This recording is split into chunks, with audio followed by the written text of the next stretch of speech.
You're listening to China Africa Talk. Jambo, ni Bridget akikuletea kipindi kinachohusiana na China na Afrika.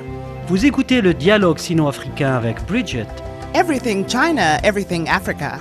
Olá, você está ouvindo China Africa Talk com Bridget. سيداتي وسادتي مرحبا بكم في الحوار الصيني العربي مع بريدجيت. The landmark Tanzania-Zambia Railway, or TAZARA, a symbol of China-Africa friendship, is entering a new stage of revitalization. On November 20th, a groundbreaking ceremony in Lusaka, attended by Chinese Premier Li Qiang, Zambian President Hakainde Hichilema, and Tanzanian Vice President Emmanuel Nchimbi, officially launched the project. Hailed as the Uhuru Railway or the Freedom Railway, TAZARA stands as a monument to the friendship forged by the older generations of leaders of China, Zambia and Tanzania. It has long been a vital link connecting Southern Africa's transport network to the port of Dar es Salaam. Its modernization is set to inject fresh impetus into regional trade and development. So, what are TAZARA's key forward-looking goals for the 21st century? To discuss this topic further, I'm now joined by Wang Jingjie, Research Assistant Professor at Peking University's National School of Development and the Institute of South-to-South Cooperation and Development. Professor Wang, the TAZARA Railway has long been called the Great Uhuru Railway or the Freedom Railway. From China's perspective, why is this project so significant and what does it continue to symbolize in China-Africa relations today?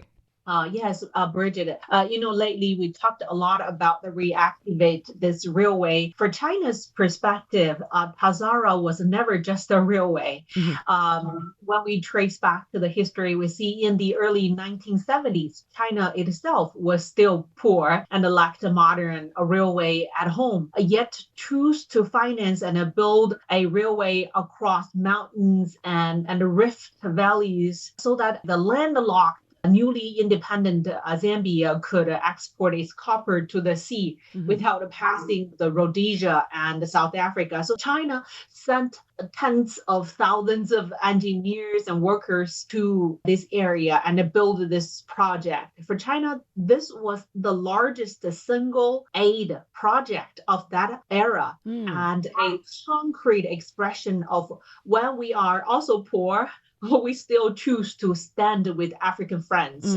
We have that kind of very concrete expression back then. So it was remembered domestically as a symbol of South-South solidarity, anti-colonial struggle, and all-weather friendship. In China, Chinese people, when we talk about TAZARA, most of them, they know it well in our book. In our documentary. So that is why TAZARA is still called the Freedom Railway. It broke the economic blockade around Zambia and carried the bulk of its copper exports for many years. So in Chinese narratives today, it represents the political trust, equal friendship, and continuity. So I think it's very, very meaningful for us, even for nowadays. Now, I know you've been to Zambia a couple of times. You've been to the continent a couple of times. Now, from your research or visits, could you share some observations on how the TAZARA Railway has directly impacted lives of local communities along its route in Zambia and Tanzania?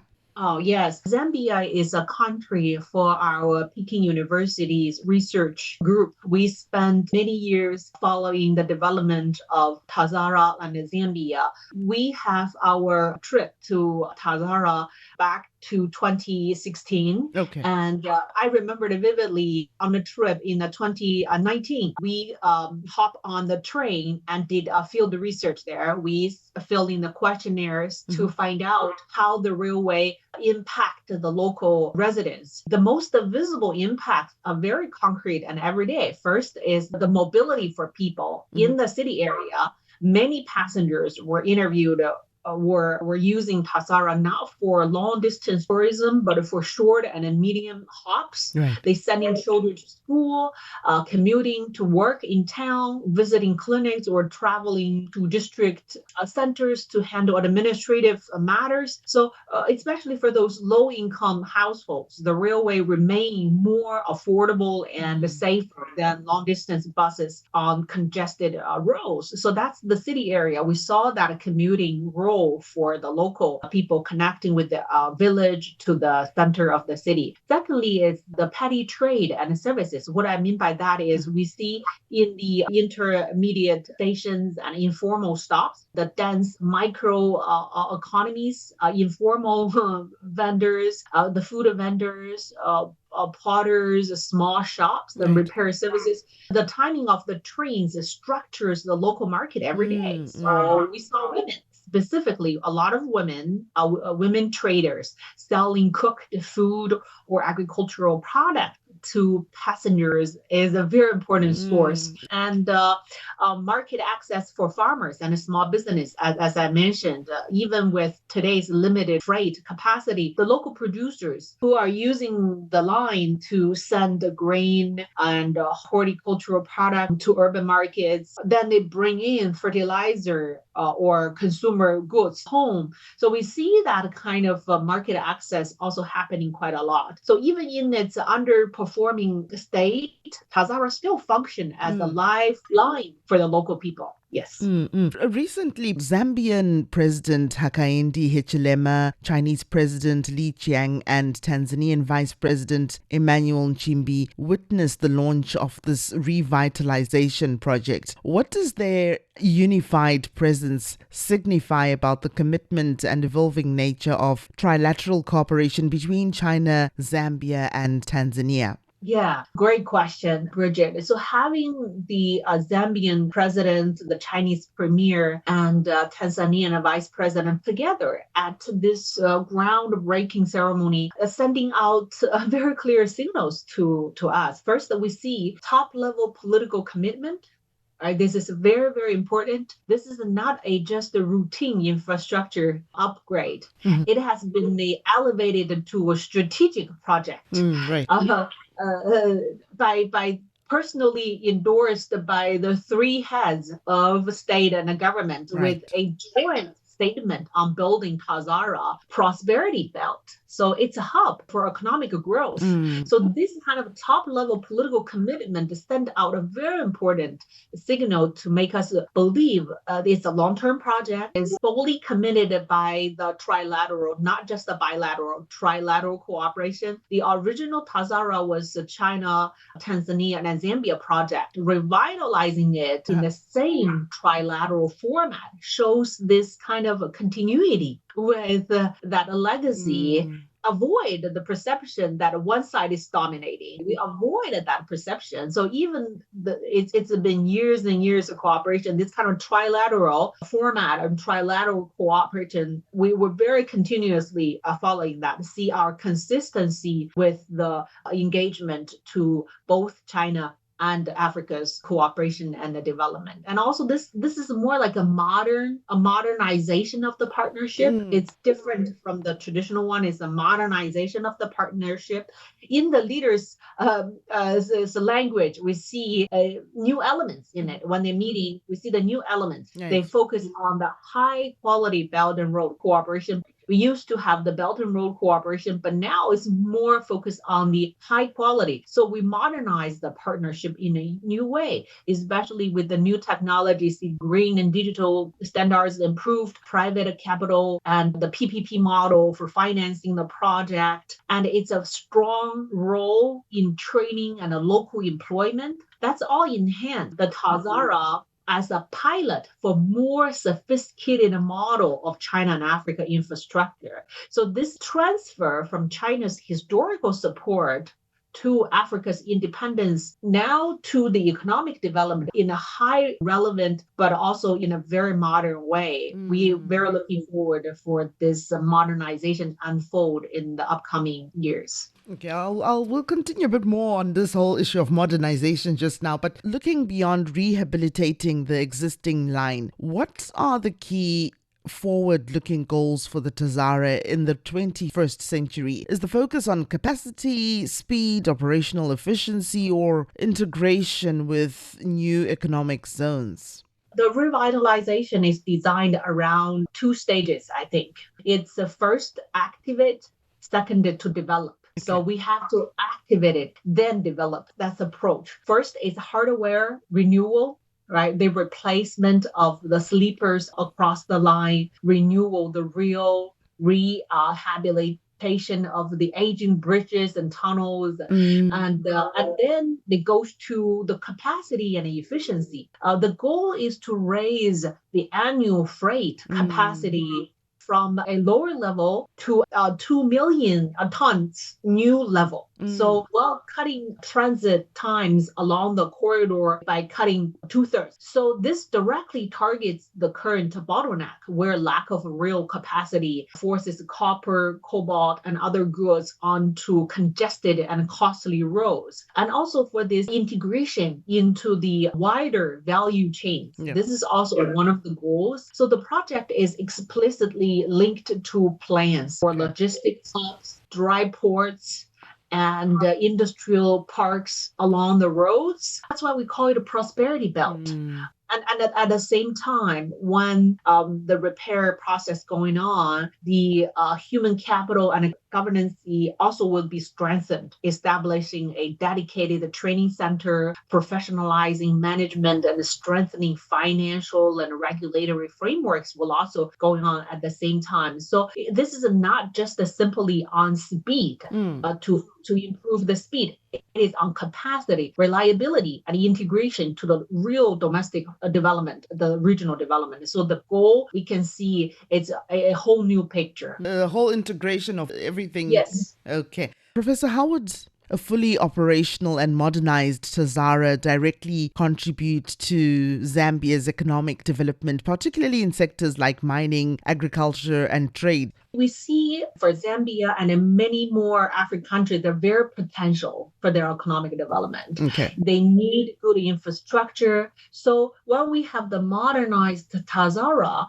a fully potential TAZARA can be transformative for Zambia in different ways. For example, you mentioned about the mining and critical minerals. It would definitely provide a high capacity, predictable outlet for copper and other minerals from the copper belt to Dar es Salaam, reducing the over-reliance on road corridor and on the western roads and the southern roads, such as Lobito corridor or the port of Durban in South Africa. Right. And lower the transportation costs will improve the efficiency of the business. And so that's going to encourage more investment along the side related to the mining and critical mineral business and added more value to the raw material. So that's would be something we're looking forward to. Secondly is the agriculture and rural economies. Without the railroad, we cannot connect the rural economy with the urban one. Yes. So the railway can carry bulk fertilizer, seed, machinery, and fuel into the rural area at a lower cost, big volume, but a lower cost, and moving the maize. So we know Zambia has a lot of the maize. They can move the maize, soy, and the livestock product out of the region to the global market. So better logistics support agri-processing, which is the area that are very, very potential in Zambia and in nearby countries. And thirdly, maybe is the public finance and the public goods. Right. So shifting bulk freight from road to railway reduces the road maintenance costs and accident rates. So we saw when we were in Zambia, we saw the accidents along the roads happen very, very frequently. So that's going to reduce the accident rates because we know train is one of the safest transportation. It's going to free the fiscal space. Of course, modern TAZARA can underpin Zambia's ambition to move from a landlocked country to a land-linked economy. Yes. We hope that's going to work in a very soon time. Professor Wang, how does the TAZARA upgrade align with broader Chinese initiatives such as the Belt and Road Initiative? You mentioned the Belt and Road Initiative earlier. How does these two align? Oh, yeah. for the Belt and Road Initiative, as I mentioned earlier. So it is more, we call it high quality Belt and Road cooperation, or we call it Belt and Road 2.0 version now. Right. So it's high quality cooperation. Uh-huh. In a way, means a connectivity plus corridor development, right? It's not just the infrastructure, it's connectivity plus the corridor development rather than a standalone railway. The project is framed as a building a TAZARA prosperity belt combining infrastructure, industry parks, and people-to-people exchange as well. But more importantly, we see green and resilient supply chains happening, or it's at least partially the plan of the reactivation. So the railway transport reduces emissions and the goods congestions compared to the heavy trucking, and supporting greener minerals and agriculture supply chain, increasingly demanded by the global markets. Right. Yeah, the many more, but it's more symbolically upgrading TAZARA shows that BRI is not starting from scratch. It's building a 50 years tradition of China-Africa connectivity, upgrading them for today's economic and environmental reality. It's quite an interesting phenomenon. And as a researcher, as a scholar, we wanted to follow up how it's going to develop. What opportunities does the upgraded TAZARA Railway present for regional trade and integration in East and Southern Africa? Yeah. As I mentioned a little bit earlier, regionally, a modern TAZARA strengthens Southern African integration, right? We see that already east and the southern part. So first is the east-west linkage, right? And why I mentioned the east-west linkage, it anchors an eastern harbor corridor from Zambia to southern DRC Congo, then to the Indian Ocean via Dar es Salaam. So it's complementing Western routes to the Atlantic and giving landlocked countries more options and a bargaining power. This is very important, right? This is not just one way, multiple ways now. And secondly, it's a gateway function. So with improved services and the connections at Dar es Salaam port, TAZARA can handle not only Zambia cargo, but also can transit trade from DRC, Congo, Malawi, Zimbabwe down, and potentially even northern Mozambique. They're all in this big SADC area. Yes, that's so true. this gateway function is very important. And also we put in a big picture of this TAZARA in the African Continental Free Trade Agreement. Yes. This reduced the transport costs and improved the predictability exactly from the firms that needed to take advantages of continent-wide tariff cuts under the African Continent Free Trade Agreement, especially in this manufacturing goods. Right, so this is fitting into the whole continent development strategy and the plan. So this kind of a corridor governance would become a template for other transnational corridors in Africa.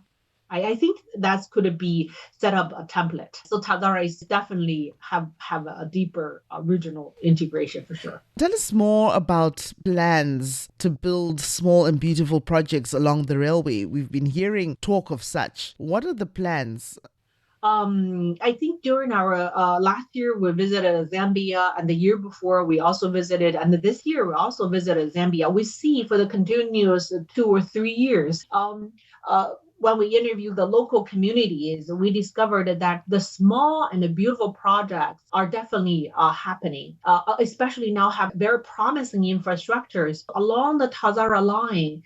They plan, when we talk about the construction companies and who's in charge of the TAZARA reactivations, they all talk about plans such as the social services as the small and beautiful projects, upgrading or building clinics and health posts near key stations. Right. The nearby residents, they can take the train and easily approach the clinics and health posts nearby the key station. Yeah. And also they have medical services for remote community with the Wi-Fi, with the internet. They have this kind of a mobile medical services. They try to embed it in this key station medical clinics. And they supporting the maternal and children health, occupational health for the railway and mining workers. That's what we interviewed and found out. And also for the demonstrated farms in the agricultural and the livelihood support, they have demonstrating farms. So those kind of farms utilize China's agricultural skills and the China agriculture experts in those demonstration farms. They also combine with the training in modern farming techniques will have very potential technology and knowledge spillover effects and the transfer.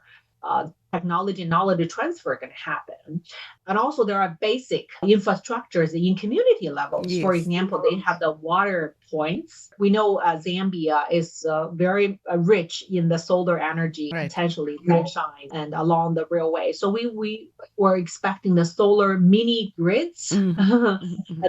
That's going to be a important, small and beautiful project. And sanitation facilities. And we know along the railway, we see this markets, different small markets, but the small markets upgrades in the station towns is partially the plan as well. So these projects are all met to ensure that people living along the line experience the benefits of the revitalization in their daily life. It's not just a remote idea. It's very much daily lives, and not only through the macro level trade flow itself, but very much daily life. That's going to be a truly people to people understanding and exchange happening down there. Yeah. Looking ahead, how do you see the TAZARA Railway influencing future China-Africa transport and infrastructure partnerships?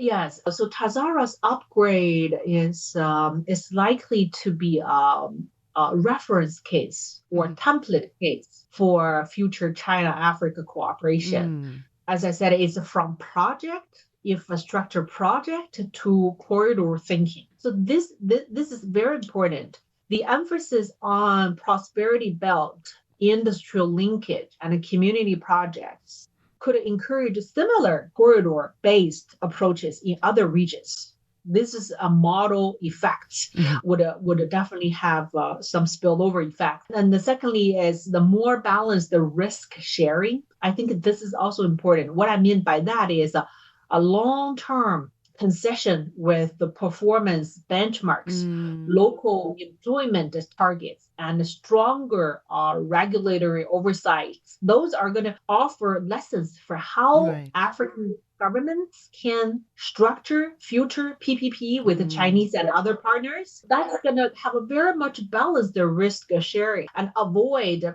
put one country into the death trap. I think this is very important. Lastly, would it be deepen the localization and the knowledge transfer, as I mentioned. So I read this report by the construction company and the related stakeholders for the revitalization project. They mentioned about the scale of training and up to over 20,000 jobs could create it during the construction and operation. So that's going to be a strong push for the local employment and the local skill development, suppliers and managers development. So those knowledge system could be transferred along this project. Yes. So these are going to increase the future sustainable development. Even though the revitalization is done, we have well-prepared related workers, human resources to support the economic development along the road. Beyond the TAZARA agreement, what other key areas of cooperation were highlighted during Premier Li Qiang's visit to Zambia, and what is their collective significance? When I was following up the news of Premier Li Qiang's visit to the site, I read some of the key words caught my attention. Some of the words is of course, is mining and a critical mineral. Okay. This is the comparative advantage of Zambia and alongside the railway. So upgrading existing copper operations, exploring new deposits, moving into higher value added stages. It's been emphasized on this value added stages is it's a co-development between China and the local community. In order to achieve that, we need the value added industries for the local community. So this mining and critical minerals more focused on the value added stage. Secondly, some of the terms that caught my attention is the energy and green transition. So investment in power generation and transmissions, including clean energy, to support both mines and households, that's important, right? We don't want to develop agriculture and develop the industry, but put the pollution to the locals. Yeah. They very much pay attention to the energy supply because we know Zambia and also the railway alongside the countries, they need electricity, right? In Zambia, last time we visited there, every day the common citizen, they probably only have 4 to 5 hours of electricity. That's not going to help with the economic development. So with this green transition and energy supply along the railway, it's going to help a lot in terms of supports the minings and the household. And also, we heard the industrial upgrading and a digital economy. So I mentioned about the digital economy quite often.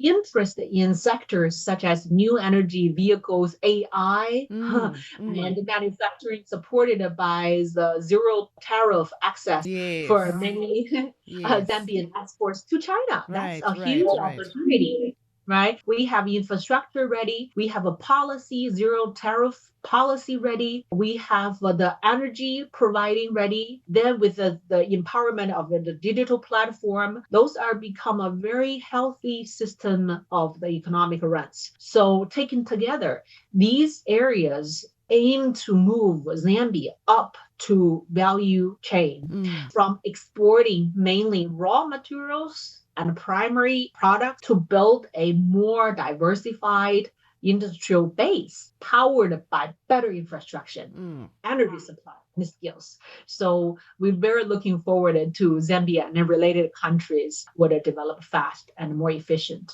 with the support of the modern infrastructure. Now, just to wind up our discussion, Professor, in general, how would you characterize China's role in Zambia's ongoing economic transformation? From your scholarly perspective, what more can countries like Zambia do to leverage Chinese technological and economic capabilities to build long-term resilience? Great question.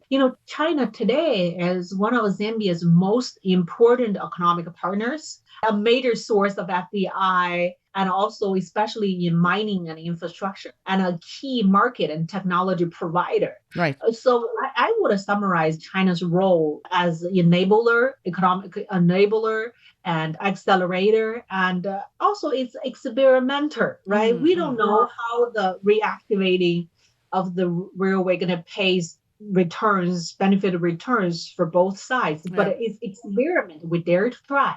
If you don't try, you don't have opportunity. So it's definitely an experimenter for sure. But there's one last thing I wanted to put us to think further, push us to think further, which is high quality infrastructure is a proven driver of economic development, no doubt. However, when economic dynamics is equally important for infrastructure to achieve its intended impact. What I mean by that is without vibrant productive activity, such as firms shipping goods, farmers access markets, or industry investing in new capacity, even the best designed infrastructure has the risks. It's going to be underutilized, generating low returns, and eventually it becomes the fiscal burdens for both sides or trilateral sides. So we needed to be very careful when we be very optimistic about the modern infrastructure.